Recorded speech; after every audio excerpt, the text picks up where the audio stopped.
ಶ್ರೀ ಗುರುಭ್ಯೋ ನಮಃ. ಹರಿ ಓಂ ಪರಮಗುರುಭ್ಯೋ ನಮಃ. ಹರಿ ಓಂ ಶ್ರೀಮದಾನಂದತೀರ್ಥ ಭಗವತ್ಪಾದಾಚಾರ್ಯ ಗುರುಭ್ಯೋ ನಮಃ. ಹರಿ ಓಂ. ಭ್ರಮಂ ಭಂಗರಹಿತಂ ಅಜಡಂ ವಿಮಲಂ ಸದಾನಂದತೀರ್ಥಮತುಲಂ ಭಜೆ ತಾಪತ್ರಯಾಪಹಂ. मिथ्या सिद्धान्तदुर्ध्वांस विध्वंसन विचक्षणः जयतीर्थाख्यतरणिः भासतां नो हृदम्बरे. अर्थीकल्पितकल्पोऽयं प्रत्यर्थी गजकेसरी व्यासतीर्थगुरुर्भूयादस्मदिष्टार्थसिद्धये. तपो विद्या विरक्त्यादि सद्गुणौघाकरानघं वादिराजगुरुं वन्दे हयग्रीवदयाश्रयान्. प्रणमत्कामधेनुं च भजत्सुरतरूपं श्रीभावबोधकृत्पादचिन्तामणिमुपास्महे. दुर्वादिध्वान्तरवये वैष्णविन्दीवरेन्दवे श्रीराघवेन्द्रगुरवे नमो अत्यन्तदयालुवे. आसेतोरा तुषारार्द्रेहयो दिशो जितवान्मुहुः. सत्यध्यानगुरुः पातु यतीन्द्रैरपि पूजितः. सत्याभिघ्नकराब्जोत्थान् पञ्चाशत्वर्षपूजकान् सत्यप्रमोदतीर्थान्याय सुधारकान्. रघुप्रमदे सत्पुत्रं सत्प्रमोदभूप्रियम् अजातशत्रुं तं वन्दे रघुप्रियं सदा. श्रीमत्सत्यात्मतीर्थगुरुभ्यो नमः. स्वस्त्यस्तु अशेषसन्मङ्गलानि भवन्तु. श्लोकैकश्रवणपठनमात्रेण वक्तुश्च श्रोतॄणां निखिला कलिकृता कल्मषापनोदनपुन्दरे मोक्षादि अशेषपुरुषार्थप्रदे पञ्चाङ्गश्रवणे.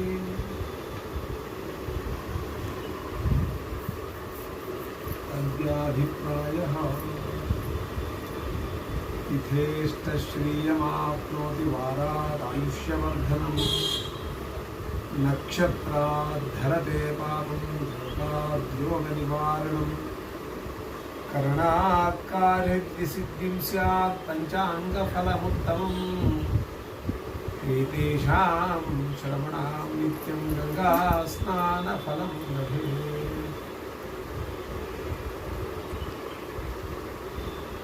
काले फले पर्जन्यः पृथिवी सस्यशालिनी देशो मन्त्रोपरीतः सज्जनाः सन्तु निर्भयाः. ಕ್ರೋಧಿನಾಮ ಸಂವತ್ಸರ ಎಲ್ಲ ಭಗವದ್ಭಕ್ತರಿಗೂ ಕೂಡ ಮಂಗಳವನ್ನು ತರಲಿ. ಕ್ರೋಧಿ ಅಂದ ತಕ್ಷಣ ಎಲ್ಲರಿಗೂ ಹೆದರಿಕೆ ಆಗಿದೆ. ಏನಪ್ಪ ಕ್ರೋಧ ಅಂದರೆ ಸಿಟ್ಟು ಅಂತ ಅರ್ಥ. ಕ್ರೋಧ ಏನಾದ್ರು ನಮ್ಮ ಮೇಲೆ ಏನಾರು ಎಲ್ಲ ಕೋಪ ಬಂದುಬಿಟ್ಟಿದ್ದಾರೆ ಭಗವಂತನಿಗೆ, ಎಲ್ಲ ತುಂಬ ತೊಂದರೆ ಆಗ್ತದೆ ಅಂತ ತಿಳ್ಕೊಳ್ಳಬಾರದು. ಯಾಕೆ ಅಂತಂದರೆ ಕ್ರೋಧ ಅಂತಕ್ಕಂಥದ್ದು ನರಸಿಂಹದೇವರ ಹೆಸರು. ಉಗ್ರಂ ವೀರಂ ಮಹಾವಿಷ್ಣು ಅಂತ ಹೇಳ್ತಾರೆ. ಕ್ರೋಧ ಅಂತಕ್ಕಂಥದ್ದು ನರಸಿಂಹದೇವರ ಲಕ್ಷಣದಲ್ಲಿದೆ. ನರಸಿಂಹದೇವರು ಯಾವಾಗಲೂ ಕೂಡ ಕ್ರೋಧ ರೂಪದಲ್ಲಿದ್ದು ನಮ್ಮನ್ನು ಅನುಗ್ರಹ ಮಾಡ್ತಕ್ಕಂಥವನಾದ್ದರಿಂದ ಅದೇ ಥರ ನಮ್ಮನ್ನು ಉದ್ಧಾರ ಮಾಡ್ತಾನೆ ಅನ್ನುವಂಥ ವಿಚಾರವನ್ನು ತಿಳ್ಕೊಳ್ಬೇಕು. ಯಸ್ಯ ಕ್ಷಮಾತ್ಮಕೋ ಕ್ರೋಧ ಅಂತ ಇದೆ. ಹಾಗಂದ್ರೇನು, ಭಗವಂತ ನಮ್ಮ ಮೇಲೆ ಕೋಪಗೊಂಡ ಅಂತಂದರೆ ಅಂದರೆ ಸಜ್ಜನರ ಮೇಲೆ ಅವರನ್ನು ನಿಗ್ರಹ ಮಾಡಿ ತನ್ನ ದಾರಿಗೆ ತರುವಂತಹ ಕ್ಷಮೆಯೇ ಆಗಿದೆ ಅಂತ. ಹಾಗಾಗಿ ಕ್ರೋಧಿ ನಾಮ ಸಂವತ್ಸರ ಉತ್ತಮವಾಗಿದೆ. ಹೆಸರಿನಲ್ಲಿ ಕ್ರೋಧ ಅಡಕವಾಗಿದ್ದರೂ ನಮಗೆ ಅದು ಮಂಗಳವೇ ಅಂತ ತಿಳ್ಕೊಳ್ಬೇಕು. ಕ್ರೋಧಿ ನಾಮ ಸಂವತ್ಸರ ನಾವು ಸಾಮಾನ್ಯವಾಗಿ ಯುಗಾದಿಯನ್ನು ಆಚರಣೆ ಮಾಡೋದನ್ನು ಮೊದಲು ತಿಳ್ಕೊಳ್ಬೇಕು. ಯಾವ ರೀತಿ ಮಾಡಬೇಕು? ವರ್ಷದ ಮೊದಲನೆಯ ದಿನ ಯುಗದ ಆದಿ ಮತ್ತು ಪ್ರಾರಂಭದ ದಿನ ವಿಶೇಷವಾಗಿ ಆಚರಣೆಯನ್ನು ಮಾಡಬೇಕು. ಪ್ರಾತರುತ್ಥಾಯ ಅಹರಹ ಸಂಧ್ಯಾ ಉಪಾಸೀತ ಅಂತ ಇವೆಲ್ಲ ಏನು ಶ್ರುತಿಗಳು ಹೇಳಿದೋ ಅದನ್ನು ಪಾಲನೆ ಮಾಡಬೇಕು. ಬ್ರಾಹ್ಮಿ ಮುಹೂರ್ತದಲ್ಲಿ ಏಳಬೇಕು. ಬ್ರಾಹ್ಮಿ ಮುಹೂರ್ತ ಸೂರ್ಯೋದಯದ ಮುಂಚಿನ ಕಾಲದಲ್ಲಿ ಎದ್ದು ಭಗವಂತನ ಸ್ಮರಣೆ ಮಾಡ್ತಾನೆ ಏಳಬೇಕು.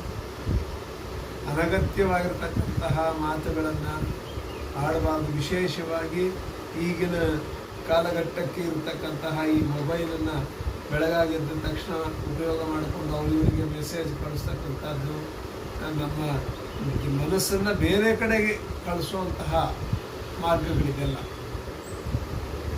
ಅದನ್ನೆಲ್ಲ ಮಾಡದಲೇ ಕೇವಲ ಭಗವಂತನ ಸ್ಮರಣೆಯನ್ನೇ ಮಾಡ್ತಾ ಬೆಳಗ್ಗೆ ಪ್ರಾರಂಭ ಮಾಡಬೇಕು. ಆಗ ಇವತ್ತು ನಾವೇನು ಪ್ರಾರಂಭ ಮಾಡ್ತೇವೆ ಅದು ಇಡೀ ವರ್ಷಕ್ಕೆ ಬರ್ತದೆ ಅಂತ ತಿಳ್ಕೊಳ್ಬೇಕು. ಬೆಳಗ್ಗೆ ಕಿರಿಕಿರಿ ಮಾಡಿಕೊಂಡು ಬೆಳಗ್ಗೆ ಜಗಳ ಆಡಿಕೊಂಡು ಮನಸ್ಸನ್ನು ಕೆಡಿಸ್ಕೊಂಡ್ರೆ ಇಡೀ ವರ್ಷವೇ ಆ ರೀತಿ ಆಗ್ತದೆ. ಅದಕ್ಕೆ ಯಾರೂ ಹೊಣೆ ಅಲ್ಲ, ನಮಗೆ ನಾವೇ ಹೊಣೆ ಅನ್ನುವಂಥ ಮಾತನ್ನು ಮೊದಲು ತಿಳ್ಕೊಳ್ಬೇಕು. ಆ ರೀತಿ ಮಾಡಿ ಉತ್ತಮವಾಗಿ ಭಗವಂತನ ಸ್ಮರಣೆಯನ್ನು ಮಾಡಿಕೊಂಡು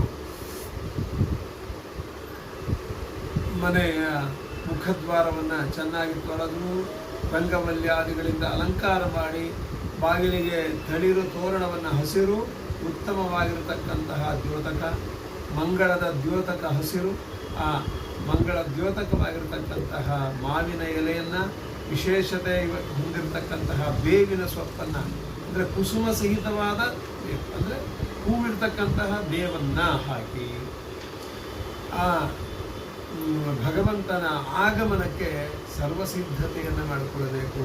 ಆಗ ಭಗವಂತನು ಬರ್ತಾನೆ, ಜೊತೆಗೆ ಲಕ್ಷ್ಮೀದೇವಿಯು ಮನೆಯಲ್ಲಿ ಬಂದಿರ್ತಾಳೆ. ದೇವರು ಯಾವಾಗಲೂ ಚೆನ್ನಾಗಿರ್ತದೆ ಅಲ್ವಾ? ಇಲ್ಲ ಅಂತಂದರೆ ನಮಗೆ ನಮ್ಮ ಇಡೀ ವರ್ಷವೂ ಕೂಡ ತುಂಬ ಕಷ್ಟ ಪರಿಸ್ಥಿತಿಯಲ್ಲಿ ನಡ್ಕೊಂಡು ಹೋಗ್ತದೆ. ಹಾಗಾಗಬಾರ್ದು ಅನ್ನೋದಿದ್ರೆ ಈ ರೀತಿ ಆಚರಣೆಯನ್ನು ಮಾಡಬೇಕು. ಆಮೇಲೆ ದೇವರ ಪೂಜೆಯನ್ನು ಮಾಡಬೇಕು. ಉತ್ತಮವಾಗಿರ್ತಕ್ಕಂಥ ಭಕ್ಷ್ಯಗಳನ್ನು ಮತ್ತು ಯುಗಾದಿಗೆ ವಿಶೇಷವಾಗಿರ್ತಕ್ಕಂಥದ್ದು ಹೋಳಿಗೆ, ಅಂದರೆ ಹೋಳಿಗೆಯ ನೈವೇದ್ಯವನ್ನು ಭಗವಂತನಿಗೆ ಸಮರ್ಪಣೆಯನ್ನು ಮಾಡಬೇಕು. ಭಗವಂತನಿಗೆ ಸಮರ್ಪಣೆಯನ್ನು ಮಾಡಿ ನಾವು ಸ್ವೀಕಾರ ಮಾಡಿ ನಮ್ಮ ಮನಸ್ಸನ್ನು ಸಂತೋಷವಾಗಿಟ್ಕೊಳ್ಬೇಕು. ಇದನ್ನು ಮೊದಲು ಮಾಡಿ ಆಮೇಲೆ ಪಂಚಾಂಗ ಶ್ರವಣವನ್ನು ಮಾಡಬೇಕು.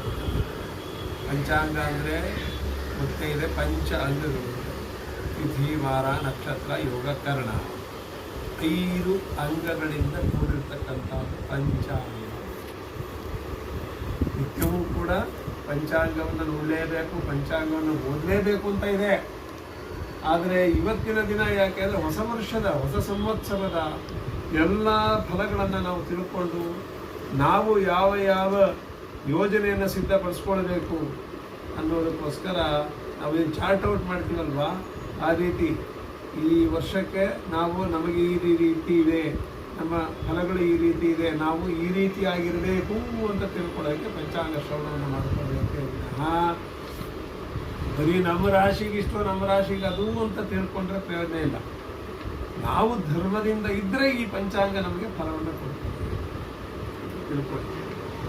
ಮತ್ತು ಶತಾಯುರ ವಜ್ರದೇಹಾಯ ಸರ್ವಸಂಪತ್ಕರಾಯ ಚ ಸರ್ವಾರಿಷ್ಟ ನಿವಾಸಾಯ ನಿಂಬಕಂಗಳ ಭಕ್ಷಣ. ಎಲ್ಲ ಅರಿಷ್ಟವನ್ನು ನಿವಾರಣೆಯನ್ನು ಮಾಡತಕ್ಕಂತಹ, ಜೀವನದಲ್ಲಿ ಬರ್ತಕ್ಕಂತಹ ಕಷ್ಟ ಸುಖಗಳನ್ನು ಸಮಾನವಾಗಿ ಹಂಚಿಕೊಳ್ಳುವಂತಹ ಮನಸ್ಥಿತಿಯನ್ನು ನಮಗೆ ತರ್ತಕ್ಕಂತಹ ಬೇವು ಮತ್ತು ಬೆಲ್ಲವನ್ನು ಸ್ವೀಕಾರ ಮಾಡಬೇಕು. ಸಿಹಿಯೂ ಉಂಟು, ಕಹಿಯೂ ಉಂಟು. ಜೀವನದಲ್ಲಿ ಎರಡನ್ನು ಸಮಾನವಾಗಿ ಸ್ವೀಕಾರ ಮಾಡಬೇಕು ಅನ್ನುವಂತಹ ದ್ಯೋತಕವಾದ ಬೇವು ನಿಂಬಕ ದಳ ಭಕ್ಷಣವನ್ನು ಮಾಡಬೇಕು. ಈ ಮಂತ್ರವನ್ನು ಹೇಳ್ಕೊಳ್ಳಬೇಕು. ಮತ್ತು ಯಾರು ಈ ಚೈತ್ರ ಮಾಸದ ಶುದ್ಧ ಪ್ರತಿಪದ ದಿವಸ ಅಂದರೆ ಯುಗಾದಿಯ ದಿವಸ ಪಂಚಾಂಗವನ್ನು ಕೇಳ್ತಾರೆ ಅವರು. ಮತ್ತು ಎಲ್ಲ ಪಾಪಗಳಿಂದ ಮುಕ್ತರಾಗ್ತಾರೆ, ದೀರ್ಘ ಆಯುಷ್ಯವನ್ನು ಹೊಂದತಕ್ಕಂಥವರಾಗ್ತಾರೆ, ಐಶ್ವರ್ಯ ವೃದ್ಧಿ ಆಗ್ತದೆ, ಕೀರ್ತಿವಂತರಾಗ್ತಾರೆ, ಅತಿಶಯವಾಗಿರತಕ್ಕಂತಹ ಸುಖದ ಅನುಭವವನ್ನು ಹೊಂದುತ್ತಾರೆ, ಪುತ್ರ ಪೌತ್ರಗಳು ಕೂಡ ವೃದ್ಧಿಯಾಗ್ತದೆ. ಮತ್ತು ಇವೆಲ್ಲವೂ ಕೂಡ ಈ ಪಂಚಾಂಗದ ಶ್ರವಣದಿಂದ ಬರ್ತಕ್ಕಂಥದ್ದು. ಮಕ್ಕಳಿಲ್ಲದೇ ಇದ್ದವರಿಗೆ ಮಕ್ಕಳಾಗ್ತದೆ, ಉದ್ಯೋಗ ಸೃಷ್ಟಿಯಾಗ್ತದೆ, ಉದ್ಯೋಗದ ನಮಗೆ ಸಿಗುತ್ತದೆ. ವಿದ್ಯೆ ಯಾರಿದೆಯೋ ವಿದ್ಯಾ ಕಾಮಸ್ತು ವಿದ್ಯಾ, ಯಾರಿಗೆ ವಿದ್ಯೆ ಬೇಕೋ ಅವ್ರಿಗೆ ವಿದ್ಯೆ ಬರ್ತದೆ. ಈ ರೀತಿ ಪಂಚಾಂಗ ಫಲವನ್ನು ಈ ರೀತಿ ತಿಳ್ಕೊಳ್ಬೇಕು. ಆಮೇಲೆ ಮುಂದಿನ ವಿಚಾರವನ್ನು ತಿಳ್ಕೊಳ್ಳಿ. ಮೊದಲು ಪಂಚಾಂಗ ಶ್ರವಣದ ಫಲವನ್ನು ತಿಳ್ಕೊಂಡು ಮುಂದೆ ಕೇಳಬಹುದು. ಸಂವತ್ಸರದಲ್ಲಿ ಒಟ್ಟು 9 ನಾಯಕರಿರ್ತಾರೆ. 9 ನಾಯಕರಿಗೆ ಅವರವರ ನಾಯಕರಾದ್ರಿಂದ ಏನೇನು ಫಲ ಅನ್ನೋದನ್ನ ಹೇಳ್ತಾರೆ. ಒಬ್ಬರಿಗೆ ಹೇಳ್ತೀನಿ ಕೇಳಿ. ಈ ಕ್ರೋಧಿನಾಮ ಸಂವತ್ಸರದಲ್ಲಿ ರಾಜ ಕುಜನಾಗಿದ್ದಾನೆ, ಮಂಗಳ ರಾಜ. ಮಂತ್ರಿ ಶನಿ, ಸೇನಾಧಿಪ ಶನಿಯೇ, ಸಸ್ಯಾಧಿಪ ಕುಜ, ಧಾನ್ಯಾಧಿಪ ಚಂದ್ರ, ಅರ್ಘ್ಯಾಧಿಪ ಶನಿ, ಮೇಘಾಧಿಪ ಶನಿ, ರಸಾಧಿಪ ಗುರು, ನೀರಸಾಧಿಪ ಕುಜ, ಪಶುನಾಯಕ ಯಮ. ಇದು ನವನಾಯಕ. ಏನು ಈ ನವನಾಯಕರಾದರೆ ಇವರವರ ನಾಯಕತ್ವದಿಂದ ನಮಗೆ ಏನಾಗ್ತದೆ ಅಂತ ತಿಳ್ಕೊಳ್ಳೋದಾದರೆ, ಕುಜ ರಾಜ ಆಗಿದ್ದಾನಲ್ವ, ಅದರಿಂದ ಏನಾಗ್ತದೆ? ವಾತೋದ್ದತೋ ವಂಧಿರತಿ ಪ್ರಚಂಡ ದಹತ್ಯಲಂ ಗ್ರಾಮ ಪುರಂ ಪುರಂ ವನಾನಿ. ಕುಜ ರಾಜ ಆಗಿದ್ದಾನಲ್ಲ, ಗಾಳಿ ಹೆಚ್ಚಾಗಿರ್ತಕ್ಕಂಥ ಗಾಳಿ ಬೀಸ್ತದೆ. ಆ ಗಾಳಿಯಿಂದ ಪ್ರಚಂಡವಾಗಿರ್ತಕ್ಕಂತಹ ಅಗ್ನಿ ಉತ್ಪನ್ನವಾಗ್ತದೆ. ಅಗ್ನಿ ಊರನ್ನ, ಪಟ್ಟಣವನ್ನ ಮತ್ತೆ ಕಾಡುಗಳನ್ನು ಸುಟ್ಟಾಕಿಬಿಡ್ತದೆ. ಮೋಡ ಮಳೆಯನ್ನು ಸುರಿಸುವುದಿಲ್ಲ. ಪದಾರ್ಥಗಳಿಗೆ ಬೆಲೆ ಹೆಚ್ಚಾಗ್ತದೆ. ರಾಜರಲ್ಲಿ ಯುದ್ಧ ಭಯ ಆಗ್ತದೆ. ಕುಜ ನಾಯಕನಾಗಿರೋದು. ಶನಿ ಮಂತ್ರಿಯಾಗಿದ್ದಾನಲ್ಲ, ಮಂದಫಲಾನಿ ಅಖಿಲಾಧರ ನವಾರಿ ಮುಂಚಂತಿ ವಾರಿಧರ. ಮಂತ್ರಿ ಶನಿ. ಭೂಮಿಯಲ್ಲಿ ಬೆಳೆ ಕಡಿಮೆ, ಮಳೆಯೂ ಕಡಿಮೆ, ಅಂತರಿಕ್ಷ ಮೋಡ ತುಂಬಿರ್ತಕ್ಕಂತಹ ಆಕಾಶ ಕಾಂತಿಹೀನವಾಗಿ ಬಿಡುತ್ತದೆ. ಆಕಾಶದಲ್ಲಿ ಏನು ಇದೇ ಶನಿ ಸೇನಾಧಿಪತ್ಯವನ್ನು ಹೊಂದಿದಾನಲ್ಲ, ಸೇನಾಧಿಪೇ ಸೂರ್ಯ ಸುತೇ ಧರಿತ್ರಿಯಾಂ ಸೇನಾನಿ ಯೋಕ್ತ ಸತತಂ ನರೇಂದ್ರ. ಇದೇ ಶನಿ ಸೇನಾಧಿಪತಿನೂ ಆಗಿದ್ದಾನಲ್ವ.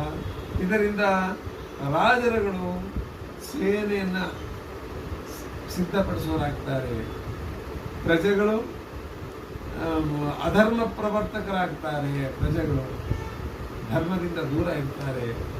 ಭೂಮಿಯಲ್ಲಿ ಕಪ್ಪು ಧಾನ್ಯಗಳು ಹೆಚ್ಚು ಬರುತ್ತದೆ. ಮತ್ತೆ ಕುಜ ಸಸ್ಯಾಧಿಪ ಆಗಿದ್ದಾನಲ್ಲ, ಅದರ ಫಲ ಏನು? ರಕ್ತಶಾಲಿ ಮಹಾಶಾಲಿ ತುವರಿ ಚಣಕಾದಯ ರಕ್ತ ಭೂಮಿಸ್ತು ಫಲಿತ ಭೂಮೇ ಸಸ್ಯಾಧಿಪೇ ಸತಿ. ಕುಜ ಸಸ್ಯಾಧಿಪ ಆಗಿರೋದ್ರಿಂದ ಕೆಂಪು ಭತ್ತ ಮತ್ತೆ ಕೆಂಪು ಇರ್ತಕ್ಕಂತಹ ಭತ್ತ ಮತ್ತು ಮರಳ ಕಾಂತಿಯನ್ನು ಹೊಂದಿರತಕ್ಕಂತಹ ಭತ್ತ, ತೊಗರಿ, ಚಣಕ ಅಂದರೆ ಕಡಲೆ ಮೊದಲಾಗಿರ್ತಕ್ಕಂತಹ ಕೆಂಪು ಧಾನ್ಯ, ಕೆಂಪು ಮಣ್ಣಿನಲ್ಲಿ ವಿಶೇಷವಾಗಿ ಬಿಡ್ತದೆ. ಚಂದ್ರ ಧಾನ್ಯಾಧಿಪ ಆಗಿದ್ದಾನಲ್ಲ, ಬಹುಕ್ಷೀರ ಪ್ರದಾಗಾವಹ ಸರ್ವೇ ವ್ಯಾಧಿ ವಿವರ್ಜಿತಾ. ಚಂದ್ರ ಧಾನ್ಯಾಧಿಪ ಆಗಿದ್ದಾನಲ್ಲ, ಗೋವುಗಳು ಸಮೃದ್ಧಿಯಾಗಿ ಹಾಲು ಕೊಡ್ತದೆ, ಪ್ರಜೆಗಳು ಆರೋಗ್ಯವಾಗಿರ್ತಾರೆ, ಮಳೆ ಚೆನ್ನಾಗಿ ಆಗಿ ಸುಭಿಕ್ಷವಾಗ್ತದೆ. ಇದನ್ನು ತಿಳ್ಕೊಳ್ಬೇಕು ಸರಿಯಾಗಿ ನೀವು. ಏನು ಅಂತಂದರೆ ಒಂದ್ರೊಳಗೆ ಇಲ್ಲ ಅಂತಂದರೆ ಅದೇ ಸರಿ ಅಂತ ತಿಳ್ಕೊಬಾರ್ದು. ಮತ್ತು ಬೇರೆ ಬೇರೆಯವರ ನಾಯಕತ್ವದಲ್ಲಿ ಏನೇನಾಗ್ತದೆ ಅನ್ನೋದನ್ನು ತಿಳ್ಕೊಳ್ಬೇಕು. ಚಂದ್ರ ಮಳೆ ತರಿಸೋನಾಗಿ ನಮಗೆ ಮಳೆ ಆಗ್ತದೆ. ಶನೇ ಅರ್ಘ್ಯಾಧಿಪತ್ವ ಬಲಹ ವೃಷ್ಟಿ ಸದಾಚಾರ್ಯ ಪತೌ ಶನೌ ಚೇತ್ ಆತಂಕ ಚೋರಾಗ್ನಿ ಯುತಾಮಹಿ ಸ್ಯಾತ್. ಶ್ಲೋಕ ಇದೆ. ಅಂದರೆ ಶನಿ ಅರ್ಘ್ಯಾಧಿಪನ ಆಗಿರೋದ್ರಿಂದ ಮಳೆ ಆಗ್ತದೆ. ಸಕಾಲ ನೀವು ಬೇಕಾಗಿರೋದು ಮಳೆ, ಎರಡು ಕಡೆ ಇಬ್ಬರು ತಂದು. ಆದರೆ ಕಳ್ಳರ ಬಾಧೆ ಹೆಚ್ಚಾಗಿರ್ತದೆ. ಕಳ್ಳರು ಇದ್ದೇ ಇದ್ದಾರೆ, ಗೊತ್ತೇ ಇದೆ, ಅವರು ಹೆಚ್ಚು ಕಳ್ತನ ಮಾಡ್ತಾರೆ. ಅಗ್ನಿ ಭಯ, ಕ್ಷಾಮ ಭಯ ಉಂಟಾಗ್ತದೆ. ಕಪ್ಪು ಧಾನ್ಯಗಳು ಹೆಚ್ಚು ಬೆಳೀತದೆ. ಇದೇ ಶನಿ ಮತ್ತೆ ಮೇಘಾಧಿಪತ್ವವನ್ನು ವಹಿಸಿದ್ದಾನಲ್ಲ, ಅದಕ್ಕೇನು ಮಧ್ಯ ಸಸ್ಯ ಮನರ್ಘಂಚ ಖಂಡವೃಷ್ಟಿರ್ಜಾಯತೆ ನೀಲಧಾನ್ಯ ಸಮೃದ್ಧಿಶ್ಚ ಮಂದೇ ಮೇಘಾಧಿಪೇ ಸತಿ. ಶನಿ ಮೇಘಾಧಿಪ ಆಗಿರೋದ್ರಿಂದ ಬೆಳೆ ಕಡಿಮೆ, ಪದಾರ್ಥಗಳಿಗೆ ಬೆಲೆ ಹೆಚ್ಚು. ಬೆಲೆ ಕಡಿಮೆ ಆದರೆ ಪದಾರ್ಥಗಳಿಗೆ ಬೆಲೆ ಹೆಚ್ಚಿದ್ದೇ ಇದೆ. ಖಂಡವೃಷ್ಟಿ ಆಗ್ತದೆ. ಖಂಡವೃಷ್ಟಿ ಅಂದರೆ ಖಂಡವಾಗಿರ್ತಕ್ಕಂಥ ಬರಲ್ಲ, ಅಲ್ಲೆಲ್ಲೇ ಖಂಡವೃಷ್ಟಿ ಆಗ್ತದೆ. ಕಪ್ಪು ಧಾನ್ಯಗಳು ಬೆಳೀತದೆ. ಗುರೋ ರಸಾಧಿಪತ್ವ ಸುವೃಷ್ಟಿ ಸರ್ವಸಸ್ಯಾನ ಫಲಿತ ವೃಕ್ಷಜಾತಯ. ಬೃಹಸ್ಪತಿಯು ರಸಾಧಿಪ ಆಗಿರೋದ್ರಿಂದ ಏನು ಎಲ್ಲ ಸಸ್ಯಗಳು ವೃಕ್ಷಗಳು ಚೆನ್ನಾಗಿ ಬೆಳೀತದೆ. ಸಂತೋಷ ಆಯ್ತಾ ಇಲ್ವೋ? ಮತ್ತೆ ನಗರಿ ಮತ್ತೆ ಆಯ್ತು. ಮತ್ತೆ ಮತ್ತೆ ವೃಕ್ಷಗಳು ಚೆನ್ನಾಗಿ ಬೆಳೀತವೆ, ಪ್ರಜೆಗಳು ಆರೋಗ್ಯವಾಗಿ ಬೆಳೀತವೆ. ಇದು ಬೃಹಸ್ಪತಿ ನಮಗೆ ಮಾಡ್ತಕ್ಕಂತಹ ಅನುಗ್ರಹ. ಕುಜ ನೀರಸಾಧಿಪ, ಚಂದನ, ಅಗರು, ಕಸ್ತೂರಿ, ಹವಳ, ಕೆಂಪು ಬಟ್ಟೆ ಇವೆಲ್ಲ ವಿಶೇಷವಾಗಿ ಅಭಿವೃದ್ಧಿಯಾಗಿ ಅವುಗಳ ಬೆಲೆ ಕಡಿಮೆ ಆಗ್ತದೆ. ಸಂತೋಷ ಆಯ್ತಾ ಇಲ್ವೋ?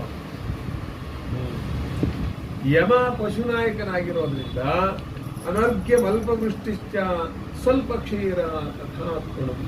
ಯಮ ಪಶುನಾಯಕ ಆಗಿಬಿಟ್ಟಿದ್ದಾನೆ ಸರ್. ಪದಾರ್ಥಗಳಿಗೆ ಬೆಲೆ ಹೆಚ್ಚು, ಮಳೆ ಕಡಿಮೆ, ಪಶುಗಳಿಗೆ ಮೇವು ಕೊರತೆ ಆಗ್ತದೆ, ಸ್ವಲ್ಪ ಹಾಲು ಕೊಡ್ತದೆ ಅಂತ ತಿಳ್ಕೊಳ್ಬೇಕು. ಇದರಲ್ಲಿ ಮತ್ತೆ ಉಪನಾಯಕರಿದ್ದಾರೆ. ಚಂದ್ರ ಪಶ್ಚಾತ್ ಧಾನ್ಯಾಧಿಪ, ಮೃಗಾಧಿಪ, ವೃಷಭಾಧಿಪ, ಇದಿಷ್ಟು ಚೆನ್ನಾಗಿದ್ದಾರೆ. ಕುಜ ಪೂರ್ವ ಸಸ್ಯಾಧಿಪ, ಅಗ್ರಧಾನ್ಯಾಧಿಪ, ಛತ್ರಾಧಿಪ, ನರಾಧಿಪ, ಅಶ್ವಾಧಿಪ, ಕೋಶಾಧಿಪ, ಪುಷ್ಟ್ರಾಧಿಪ, ಖರಾಧಿಪ, ಇದಿಷ್ಟು ಅವನೇ. ಇವೆಲ್ಲ ಏನು ಗೊತ್ತಾ, ಇದನ್ನ ವಿಚಾರ ನಿಮಗೆ ತಿಳಿಲಿ ಅಂತ ಇಷ್ಟು ಸಮಗ್ರವಾಗಿ ನಿಮಗೆ ಹೇಳ್ತಾ ಇದ್ದೀನಿ. ಇದನ್ನೆಲ್ಲ ಬುಧ ವ್ಯವಹಾರಾಧಿಪ, ಮಾಂಗಲ್ಯಾಧಿಪ ಬುಧ. ಶುಕ್ರ ಧನಾಧಿಪ, ತೃಣಾಧಿಪ, ವ್ಯಾಪಾರಾಧಿಪ ಶುಕ್ರ. ಎಲ್ಲರಿಗೂ ಶುಕ್ರನ ಅನುಗ್ರಹ ಬೇಕಲ್ಲ. ಮತ್ತೆ ಶನಿ ಅಪರ ಸಸ್ಯಾಧಿಪ, ಆಮೇಲೆ ಬರುವಂಥ ಸಸ್ಯಾಧಿಪ, ಅಗ್ನಾಧಿಪ, ಯದ್ಧಾಧಿಪ, ಸರ್ಪಾಧಿಪ, ರತ್ನಾಧಿಪ, ಸ್ತ್ರೀಣಾಮಧಿಪ, ಮತ್ತೆ ಗಜಾಧಿಪ, ಛಾಗಾಧಿಪ. ಇದಿಷ್ಟು ಕೂಡ ಉಪನಾಯಕರ ವಿಚಾರ ಆಯಿತು. ನವನಾಯಕರು, ಉಪನಾಯಕರ ವಿಚಾರ ಎಲ್ಲ ತಿಳ್ಕೊಂಡ್ರಿಲ್ವಾ? ಮುಂದೆ ಕಂದಾಯ ವಿಚಾರ ತಿಳ್ಕೊಳ್ಳಿ. ಈ ಕಂದಾಯ ವಿಚಾರ ತಿಳ್ಕೊಳ್ಳೋಕ್ಕೆ ಮುಂದೆ ಅದು ಹೇಗೆ ತಿಳ್ಕೊಳ್ಬೇಕು ಅನ್ನೋದನ್ನ ಫಸ್ಟ್ ತಿಳ್ಕೊಳ್ಳಿ. ಏನು ಅಂತಂದರೆ, ಕಂದಾಯದ ಸಂಖ್ಯೆ ಹೆಚ್ಚಿದಷ್ಟು ಫಲ ನಮಗೆ ಹೆಚ್ಚು ಅಂತ ತಿಳ್ಕೊಳ್ಬೇಕು. ಬೆಸ ಆದರೆ ದ್ರವ್ಯ ಲಾಭ, ಸಮ ಆದರೆ ಮಧ್ಯಮ, 0 ಆದರೆ ನಿಷ್ಫಲ. ಮತ್ತೆ ಮತ್ತೆ ಅದನ್ನು ಮತ್ತೆ ಹೇಳೋಕ್ಕಾಗೋದಿಲ್ಲ. ಇದನ್ನು ಅರ್ಥ ಮಾಡಿಕೊಳ್ಳಬೇಕು. ಜಾಸ್ತಿ ಆದರೆ ಫಲ ಜಾಸ್ತಿ, ಬೆಸ ಆದರೆ ದ್ರವ್ಯ ಹಣ ಲಾಭ ಆಗ್ತದೆ, ಸಮ ಆದರೆ ಮಧ್ಯಮ, 0 ಆದರೆ ಏನೂ ಪ್ರಯೋಜನ ಇಲ್ಲ. ಮೊದಲನೇ ಕಂದಾಯ 0 ಆದರೆ ರೋಗ ಭಯ, ಎರಡನೇದು 0 ಆದರೆ ಮಹಾಭಯ, ಮೂರನೆಯದು 0 ಆದರೆ ಧನ ಹಾನಿ. 3 0 ಆಗಿಬಿಟ್ರೆ ತುಂಬಾ ಕಷ್ಟ. ಮೊದಲನೇ ಕಂದಾಯ ಹೇಗೆ ನಡೆಯುತ್ತೆ ಅಂತಂದ್ರೆ ಚೈತ್ರದಿಂದ 4 ತಿಂಗಳು, ಚೈತ್ರ ವೈಶಾಖ ಜ್ಯೇಷ್ಠ ಆಷಾಢ 4 ಹೀಗೆ ನಡೆಯುತ್ತೆ. ಎರಡನೇ ಕಂದಾಯ ಅಲ್ಲಿಂದ ಕಂಟಿನ್ಯೂ 4 ತಿಂಗಳು. ಮೂರನೇ ಕಂದಾಯ ಅಲ್ಲಿಗೆ 4 3 12 ಆಯ್ತಲ್ವೋ. ಈ 3 ಕಂದಾಯ ಹಾಗೆ ತಿಳ್ಕೊಳ್ಬೇಕು. ಈಗ ಹೇಳ್ಬೋದಲ್ಲ ಮುಂದೀಗ. ಅಶ್ವಿನಿ ನಕ್ಷತ್ರ ಪ್ರಥಮ 2, ದ್ವಿತೀಯ 1, ತೃತೀಯ 0. ಧರಣಿ 5, 2, 3. ಕೃತಿಕ 0 0 1. ರೋಹಿಣಿ 3 1 4. ಮೃಗಶಿರ 6 2 2. ಆರ್ದ್ರ 1 0 0.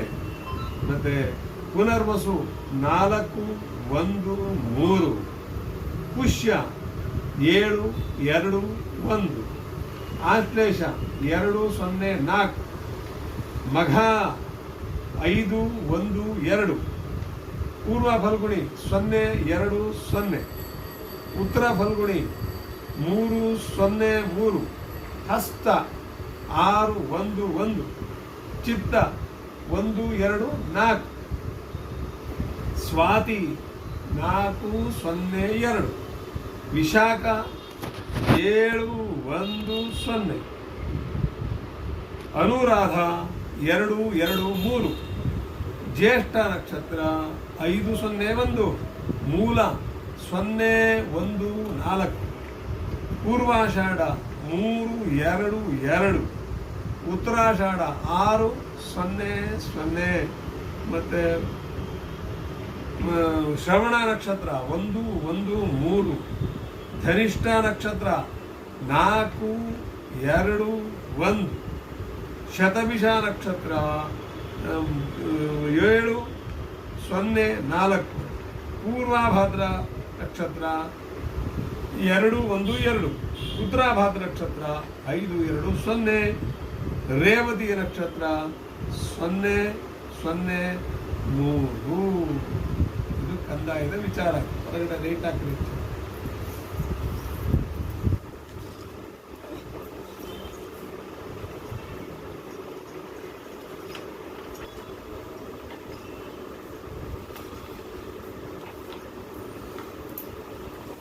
ಇಲ್ಲ.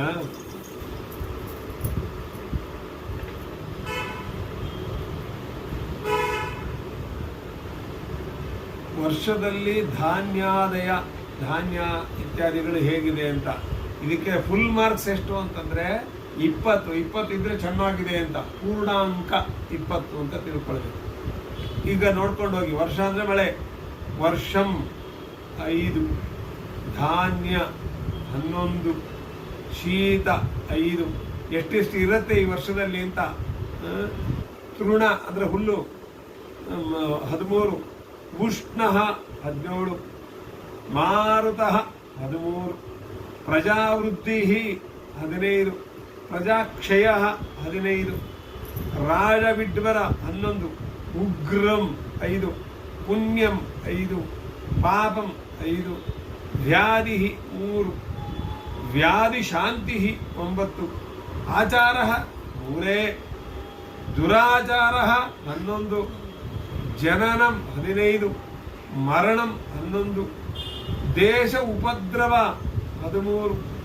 ದೇಶ ಸ್ವಾಸ್ಥ್ಯಂ 13. ಚೋರ ಭಯಂ 9. ಚೋರ ನಾಶ 3.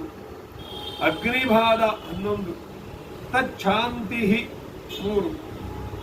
ದುಷ್ಟ ನಿಗ್ರಹ 3. ಶಿಷ್ಟ ಪಾಲನಂ 3. ಪ್ರಾಣಿ ಸೌಖ್ಯ 3. ಪ್ರಾಣಿ ದುಃಖ 11. ಮಹೋತ್ಪಾತ 11. ನೈಷ್ಠಿಕಂ 3. ವಿದ್ಯುತ್ 7. ಶಿಲಾವರ್ಷ 3. ಘನಘರ್ಜಿತಂ 0. ಅತಿವೃಷ್ಟಿ 1. ಅನಾವೃಷ್ಟಿ 13. ಮೂಷಕ 3. ಶಬಲ ಇದೆಲ್ಲ ಪ್ರಾಣಿಗಳು ಎಷ್ಟು ವೃದ್ಧಿ ಆಗ್ತದೆ ಅಂತ. ಶಬಲ 13. ಶುಕ ಗಿಳಿ 7. ಸ್ವಚಕ್ರಂ 13, ಪರಚಕ್ರಂ 1, ಸುವರ್ಣಂ ಬಂಗಾರ 3, ರಜತಂ 9 ಬೆಳ್ಳಿ, ತಾಮ್ರ 3, ಕಾಂಸ್ಯ ಕಂಚು 11, ಲೋಹ ಕಬ್ಬಿಣಾದಿಗಳು 15, ಆಯಃ 11, ತ್ರಪುಹು 13, ಸೀಸಃ 13, ರಸಃ 9, ಕ್ಷುಧಾ 17, ತೃಷ್ಣ 1, ನಿದ್ರಾ 13, ಆಲಸ್ಯ 11. ನೋಡಿ ಅವೆರಡು ಜಾಸ್ತಿನೇ ಇದೆ.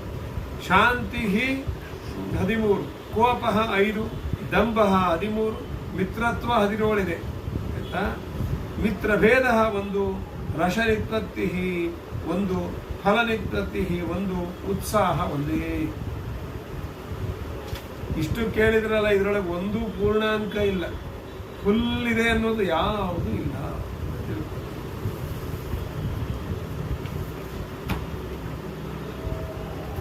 ಮತ್ತೆ ಮೇಘ ವಿಚಾರ, ಮಳೆ ವಿಚಾರವನ್ನು ತಿಳ್ಕೊಂಡು,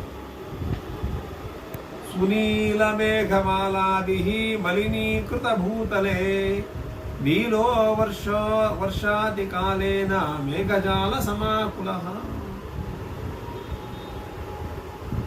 ಏನು ದಶಭಾಗ ಸಮುದ್ರೇಶು ಷಡ್ಭಾಗ ಪರ್ವತೇಶು ಚ ಭೂಮೌದು ಭಾಗಾಶ್ಚತ್ವಾರೋ ವಾಸವೇನ ವಿನಿಶ್ಚಿತಾ ಅಂತ ಹೇಳ್ತಾರೆ ಆಯ್ತಾ. ಏನಂದ್ರೆ ಈ ವರ್ಷ ನೀಲನಾಮಕ ಮೇಘ ಅಂದ್ರೆ ಮೇಘ ಅಂದ್ರೆ ಮೋಡ. ಆ ಮೇಘ ಮೇರು ಪರ್ವತದ ಆಗ್ನೇಯ ದಿಕ್ಕಿನಲ್ಲಿ ಹುಟ್ಟುತ್ತದೆ. ನೀಲಿ ಬಣ್ಣದ ಮೇಘಮಾಲೆಯಿಂದ ಕೂಡಿರುತ್ತದೆ. ಹೆಚ್ಚಾಗಿ ಮಳೆಯನ್ನು ಸುರಿಸುತ್ತದೆ ಆಯ್ತಾ. ಮಳೆ 2 ಕೊಳಗ, ಗಾಳಿ 3 ಕೊಳಗ. ಕೊಳಗ ಹೇಗೆ ಲೆಕ್ಕ ಅಂತಂದ್ರೆ ಒಂದು ಕೊಳಗ 60 ಗಾವುದ ಅಂದ್ರೆ 60 ಯೋಜನ 60 ಮೈಲಿ ವಿಸ್ತೀರ್ಣ ಇರೋದಾಗ್ತದೆ. ಹಂಗೆ 60 ಒಟ್ಟಾರೆ ಮಳೆಯಲ್ಲಿ 20 ಭಾಗ ಮಳೆ ಬರ್ತದೆ. ಆ 20 ಭಾಗದಲ್ಲಿ 10 ಭಾಗ ಮಳೆ ಸಮುದ್ರದ ಮೇಲೆ ಬಿದ್ದು ಹೋಗ್ತದೆ, 6 ಭಾಗ ಪರ್ವತದ ಮೇಲೆ ಬೀಳ್ತದೆ, ಇನ್ನು 4 ಭಾಗ ಮಾತ್ರ ಭೂಮಿ ಮೇಲೆ ಬೀಳ್ತದೆ. ಮಳೆ ಹೀಗಿದೆ. ಎಲ್ಲರೂ ಕಾಯ್ತಾ ಇರುವಂತ ವಿಚಾರ ಆಯ ವ್ಯಯಾದಿಗಳು ಅಲ್ವಾ. ಅದು ಏನು 12 ರಾಶಿಯವರ ಆದಾಯ ವ್ಯಯ ಏನು.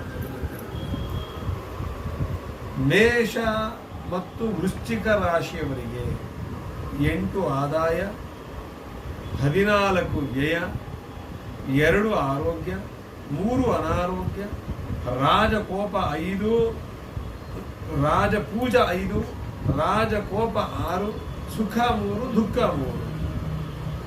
ವೃಷಭ ರಾಶಿ ಮತ್ತು ತುಲಾ ರಾಶಿಯವರಿಗೆ ಆದಾಯ 2, ವ್ಯಯ 8, ಆರೋಗ್ಯ 6, ಅನಾರೋಗ್ಯ 4, ರಾಜಪೂಜ 5, ರಾಜಕೋಪ 2, ಸುಖ 6, ದುಃಖ 3.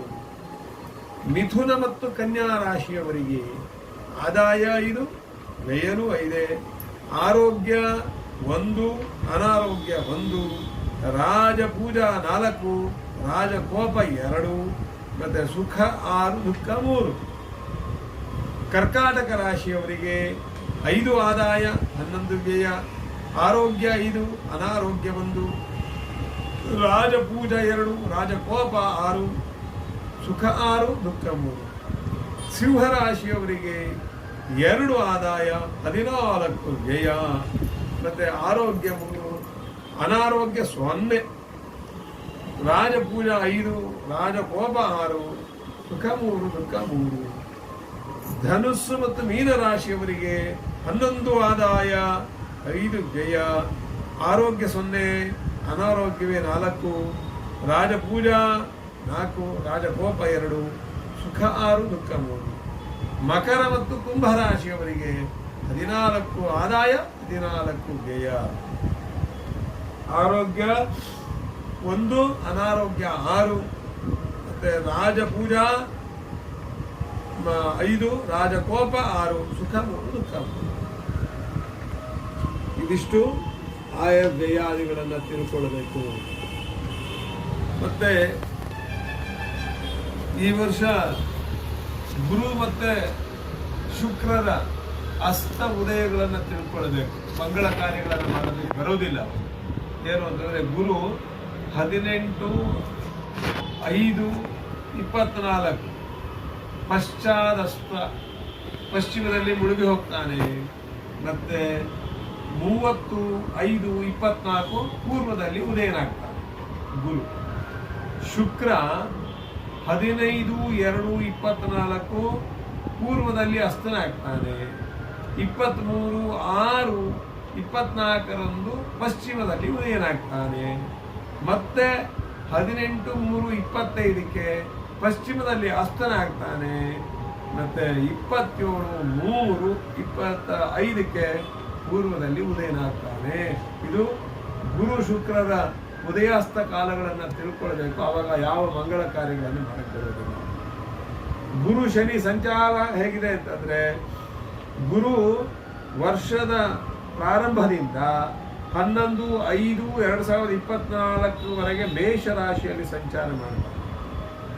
1/5/2024 ವರ್ಷಾಂತದವರೆಗೆ ವೃಷಭ ರಾಶಿಯಲ್ಲಿ ಸಂಚಾರ ಮಾಡ್ತಾರೆ. ಗುರು ಮೇಷದಿಂದ ವೃಷಭಕ್ಕೆ ಬರ್ತಾರೆ.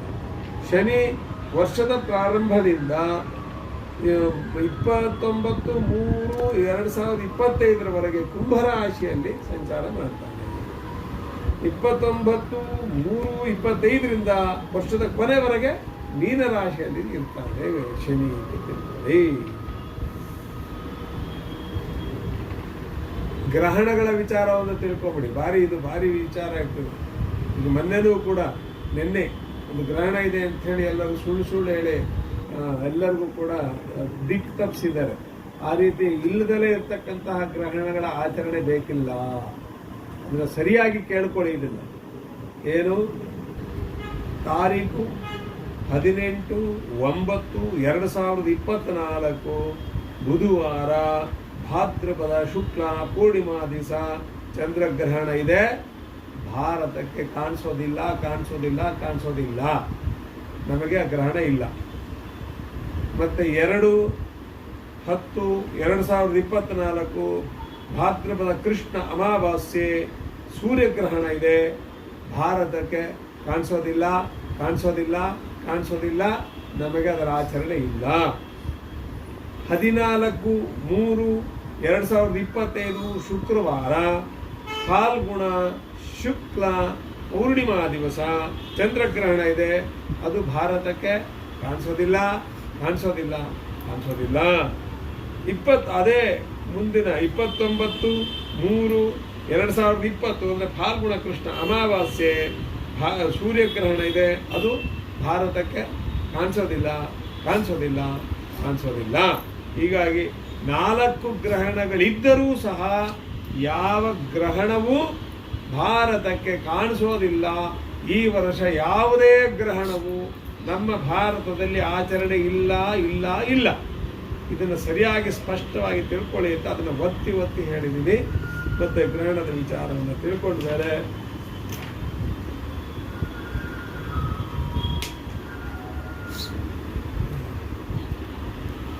ಇಷ್ಟು ವಿಚಾರಗಳನ್ನು ಈ ವರ್ಷದ ಪಂಚಾಂಗ ತಿಳಿಸ್ತದೆ.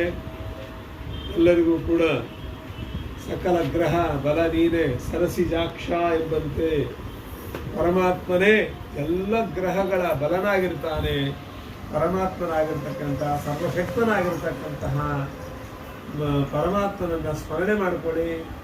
ಯಾರಾದರೂ ಹೆಚ್ಚು ಕಡಿಮೆ ನಮಗೇನೋ ತೊಂದರೆ ಆಗಿದೆ ಅಂತ ಅನಿಸಿದರೆ ಹೆಚ್ಚು ಭಗವಂತನಲ್ಲಿ ಸ್ಮರಣೆಯನ್ನು ಮಾಡಿಕೊಂಡು ಭಗವಂತನ ಸ್ಮರಣೆಯನ್ನು ಮಾಡ್ತಾ ಪೂಜೆಯನ್ನು ಮಾಡಿರಿ. ಎಲ್ಲವೂ ಕೂಡ ಒಳ್ಳೆಯದಾಗ್ತದೆ. ಪಂಚಾಂಗದ ಫಲ ನಾವೇನು ಇಷ್ಟೋ ತನಕ ನೀವು ಕೇಳಿದ್ರಿ. ನಾನೇನು ಹೇಳಿದ್ದೀನಿ ಪಂಚಾಂಗದ ಫಲ ನಮ್ಮ ಗುರುಗಳಾಗಿರ್ತಕ್ಕಂತಹ ಒಳ್ಳೆಯ ಆರ್ಯ ಅಕ್ಷೋಭ್ಯ ತೀರ್ಥ ಮಠಾಧೀಶರಾಗಿರ್ತಕ್ಕಂತಹ ರಘುಪ್ರಿಯ ತೀರ್ಥ ಶ್ರೀಪಾದಂಗಳವರ ಹೃತ್ಕಮಲ ನಿವಾಸಿಯಾದಂತಹ ವೈಕುಂಠ ರಾಮಚಂದ್ರ ದೇವರು ತದಭಿನ್ನರಾಗಿರ್ತಕ್ಕಂತಹ ನಮ್ಮ ಕುಲದೇವರಾದ ಲಕ್ಷ್ಮೀ ವೆಂಕಟೇಶ್ವರ ದೇವರಲ್ಲಿ ಇದನ್ನು ಸಮರ್ಪಣೆ ಮಾಡ್ತೇನೆ. ಶ್ರೀಕೃಷ್ಣಾರ್ಪಣಮಸ್ತು. ಸರ್ವೇ ಜನಾಃ ಸುಖಿನೋ ಭವಂತು. ಸಮಸ್ತ ಸನ್ಮಂಗಲಾನಿ ಭವಂತು.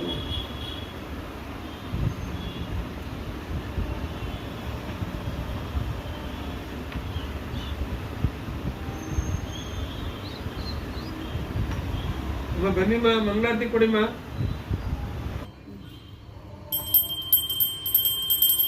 ಸೃಷ್ಟಿಸ್ಥಿತ್ಯಪ್ಯಗೇಹಾನಿ ಋಷಿತಮೋ ಬಂಧಮೋಕ್ಷಾಶ್ಚ ಯಸ್ಮಾತ್ ಅಸ್ಯ ಶ್ರೀ ಬ್ರಹ್ಮರುದ್ರ ಪ್ರಭೃತಿ ಸುರ ನರದ್ವೀಷ ಶತ್ರುರಾತ್ಮಕಸ್ಯ ವಿಷ್ಣೋರ್ವ್ಯಸ್ತಾಃ ಸಮಸ್ತಾಃ ಸಕಲ ಗುಣನಿಧಿ ಸರ್ವದೋಷವ್ಯಪೇತ ಪೂರ್ಣಾನಂದಾವಿಯೋ ಯೋ ಗುರುರಪಿ ಪರಮಶ್ಚಿಂತಯೇತಂ ಮಹಾಂತಂ.